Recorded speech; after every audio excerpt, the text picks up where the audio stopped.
하나님이 함께한다는 것보다 더 복된 말은 없습니다. 하나님이 함께한다는 게 무엇일까?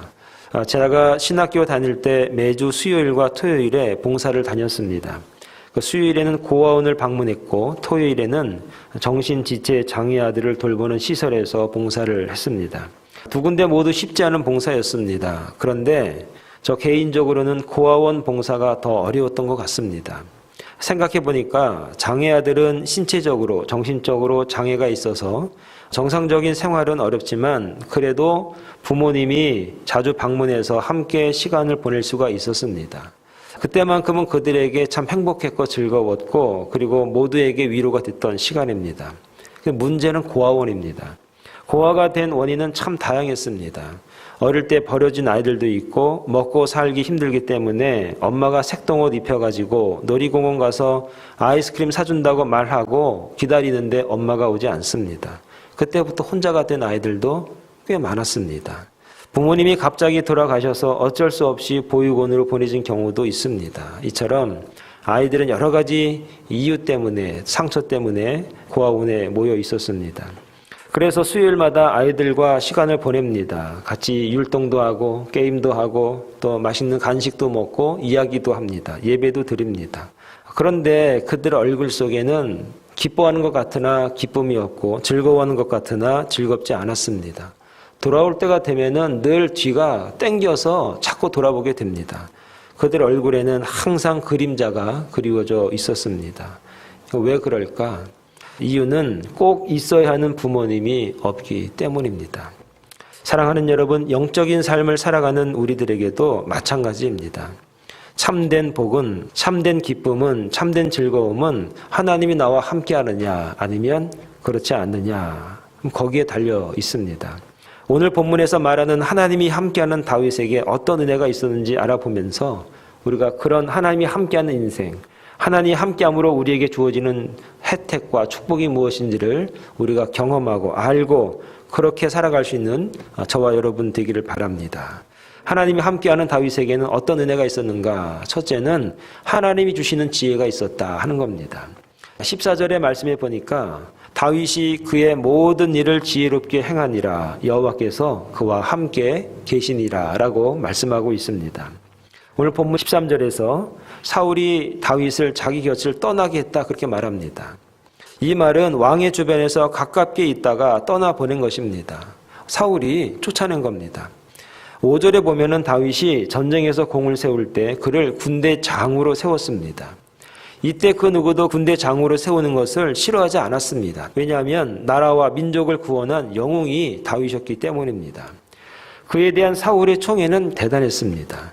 그러나 전쟁을 끝내고 돌아왔을 때 다윗은 만만이고 사울은 천천히라고 하는 그 말에 상처가 되어서 시기와 질투가 일어나서 다윗을 떠나보냅니다. 그럼 대부분의 사람들은 일을 하는데 위축을 느끼게 되고 이 눈치 저 눈치 보느라 자신의 일을 제대로 하기가 어려운 게 그게 사실입니다. 그런데 다윗은 그가 그동안 했던 그 모든 일을 다 지혜롭게 감당하더라라고 말씀하고 있습니다. 오늘 저와 여러분들이 모든 일을 지혜롭게 행하는 저와 여러분 되기를 바랍니다. 그것이 바로 하나님이 함께할 때 우리에게 주어지는 특권이요 은혜라는 사실을 여러분 믿을 수 있기를 바랍니다. 먼저 그는 천부장으로 내리기 전에 사울에게 있어서 그는 수금 타는 사람이었습니다. 이것은 왕이 정신적으로 문제가 있어서 사울의 신하들이 임시방편으로 수금 타는 사람을 불러서 왕을 안정시키기 위해서 사람을 찾았는데 공교롭게도 수금을 잘 타는 사람을 뽑다 보니까 그게 다윗이었습니다. 16장 14절에 보면 이렇게 말합니다. 여호와의 영이 사울에게서 떠나고 여호와께서 부리시는 악령이 그를 번뇌케 한지라. 그래서 16절에 보면 원하건대 우리 주께서는 당신 앞에서 모시는 신하들에게 명령하여 수금을 잘 타는 사람을 구하게 하소서. 하나님이 부리시는 악령이 왕에게 이를 때에 그가 손으로 타면 왕이 나으리다. 그래서 뽑은 사람이 다윗입니다. 6장 23절에 보면 다윗이 수금을 타면 악령이 떠났고 왕이 안정을 찾는 겁니다. 이때부터 다윗을 의지하고 그래야 살 수 있었던 사람이 바로 사울이었던 것입니다.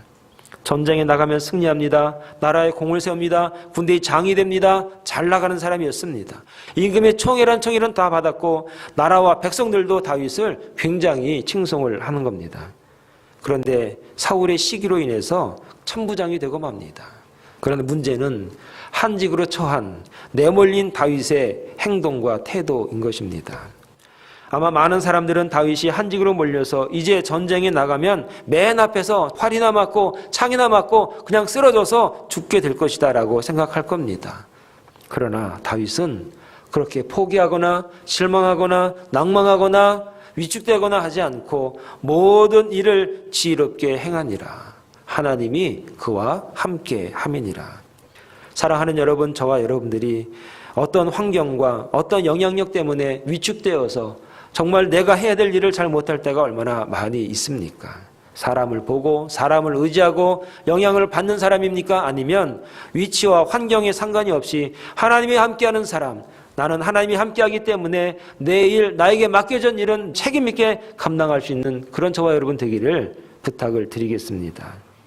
하나님이 함께하는 사람은 원수들이 두려워합니다. 12절에 여호와께서 사울을 떠나 다윗과 함께 계심으로 사울이 그를 두려워한지라. 자, 15절에도 보면 사울은 다윗이 크게 지혜롭게 행함을 보고 그를 두려워하였으나 라고 말합니다. 이 말은 경외감의 비중이 커져서 이제 공포심이 생기는 겁니다. 못되라고 하고 잘못되라고 하고 쫓겨내기도 하고 소문도 잘못하는데도 불구하고 잘 되는 다윗을 사울이 보는 겁니다. 사울은 두렵습니다. 내가 이런 못된 일, 나쁜 일 함에도 불구하고 다윗이 저렇게 잘 되는 것을 보니까 하나님이 나를 곧 데려가시지는 않는가. 그런 공포와 두려움. 바로 사울이 다윗을 봤을 때 꼭 그런 모양입니다. 그래서 사울의 마음에 병이 들고 두려움이 생기고 걱정이 들고 밤에 잠을 못 자고 하는 것입니다. 하나님이 함께하는 자들은 하나님이 함께하지 않을 때는 두려움과 공포의 대상이 될 수 있는 것입니다. 사울이 다윗을 두려워하는 이유가 바로 거기에 있었던 것입니다. 그에게는 하나님이 떠났고 다윗에게는 하나님이 함께 계신 것입니다. 다윗은 하나님을 신뢰하는 사람입니다. 어려움에도 굴하지 않습니다. 시려우면 올수록 더욱더 힘을 내고 더욱더 철저히 대처합니다. 이러한 기질은 그가 양을 키우면서 몸에 밴 야전에서의 경험 때문이다라고 많은 사람들이 이야기도 합니다. 그래서 고난이 오면 올수록 더욱 하나님을 의지하고 신뢰하는 사람, 더욱 힘을 내는 사람, 더욱 주 앞에 다가가는 사람, 다윗이었던 겁니다. 군인은 전쟁 때 빛을 발합니다. 스포츠 선수들은 올림픽 시즌에 빛을 발합니다. 그리스도인들은 고난 가운데 빛을 발하고 핍박 가운데 더욱 강하게 뿌리를 내리고 있는 겁니다. 우리 믿음의 선조들이 그렇게 신앙을 지켜왔습니다. 일제강점기에는 믿음으로 나라를 찾기 위해서 독립운동을 했습니다. 가난한 시절에 새벽을 깨우면서 열심히 수고했습니다. 그것이 바로 지금의 대한민국입니다. 애굽의 이스라엘 백성들이 산에 아이들이 태어나면 모두 나일강에 던지라고 바로가 명령을 했습니다. 그런데도 사람의 수가 줄지를 않습니다. 이스라엘 백성이 줄지를 않습니다. 고난 가운데 원수들이 우리를 어려움과 두려움으로 몰아낼수록 우리는 더욱더 강해지는 것. 그게 그리스도인들인 것입니다. 오늘 저와 여러분들이 고난 가운데 계십니까? 가정 때문에, 자녀 때문에, 여러분의 사업 때문에, 신앙생활 때문에, 잘하지 않는 나의 믿음 때문에 우리가 고난 가운데 있습니까? 고난 가운데 계신 여러분, 그것은 하나님이 주신 여러분의 또 다른 축복의 모습이라는 사실을 여러분 믿을 수 있길 바랍니다. 사도행전 5장 41절에 이렇게 말합니다. 사도들은 그 이름을 위하여 능력받는 일에 합당한 자로 여기심을 기뻐하여.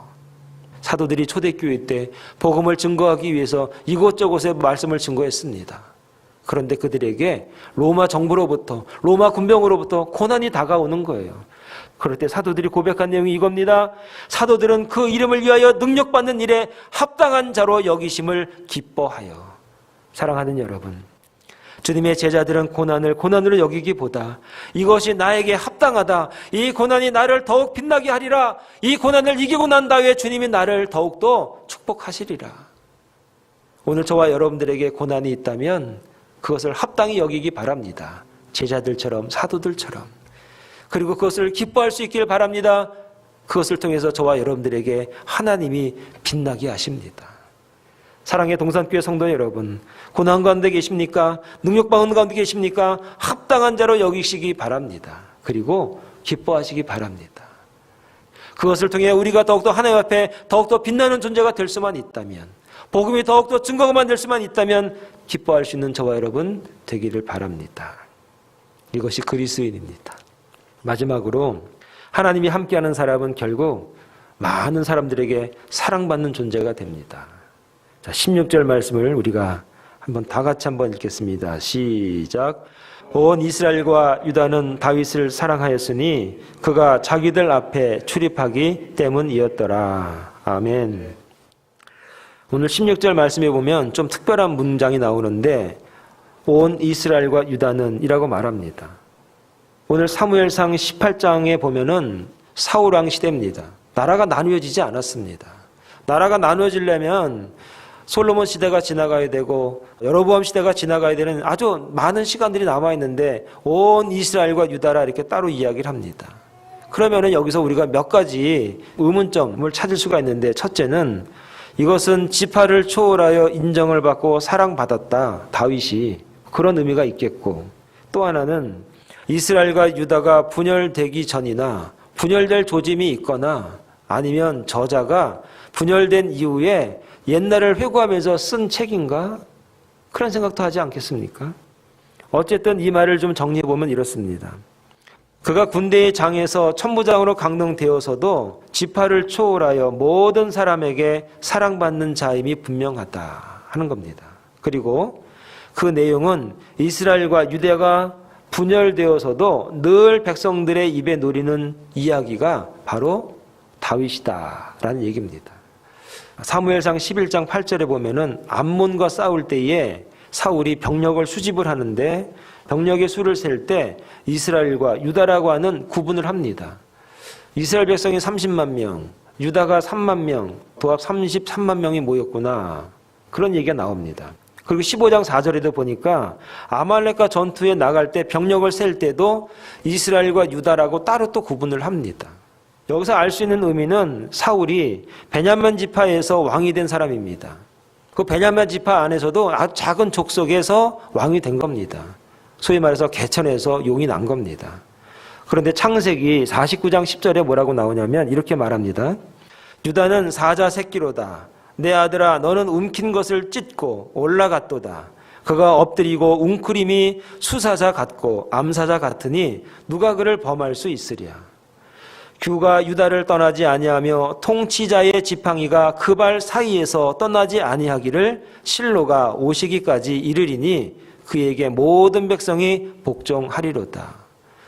창세기 49장의 말씀은 무슨 말씀이냐면 야곱이 자기 자식들에게 축복하는 말씀이고 예언하는 말씀입니다. 그런데 유다를 위해서 어떻게 축복하냐면 통치자의 지팡이가 그 발 사이에서 떠나지 아니하리라 라고 유다 지파를 향해서 예언하고 축복하는 말씀이 창세기 49장에 나와 있습니다. 그러니까 이스라엘 백성이 가지고 있었던 생각이 무엇이냐면 우리에게 왕이 생기면, 우리에게 통치자가 생기면 유다 족속의 후손 중에서 생길 것이다 라고 그들이 그렇게 알았던 겁니다.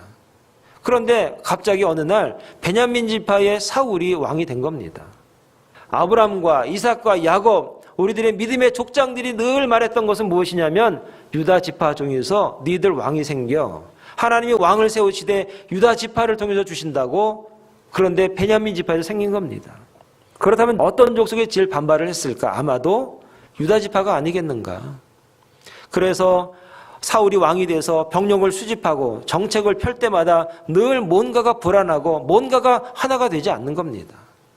어찌 보면 사울이 불안하고 정신이 분열이 되고 마음이 불안하고 다윗이 또 올라오고 있을 때 가장 불안했던 이유가 어떻게 보면 창세기 49장의 이 예언의 말씀 때문이 아닌가. 베냐민 지파 중에서 왕이 되었던 사울, 개천에서 용이 났던 그 사울을 통해서 많은 사람이 기뻐했으나 그러나 깨림직하지 않았던가. 구역에 나와 있던 그 예언들이 분명히 성취가 될 것인데 사울은 도대체 무엇인가. 아마 사울이 정책을 펼 때, 나라를 이끌어갈 때 가장 힘들고 어려운 문제가 오늘 창세기 49장의 이 말씀이었을 겁니다. 그런데 유다 지파 중에서 이새의 말째 아들 다윗이 어느 날 나타나게 된 겁니다.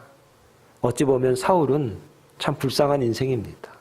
왕이 되었으나 정말 실권을 완전히 장악하지도 못해보고 힘들게 어렵게 나라를 이끌어갔던 왕이 아마 사울왕이었을 겁니다. 얼마나 괴롭고 힘들었을까.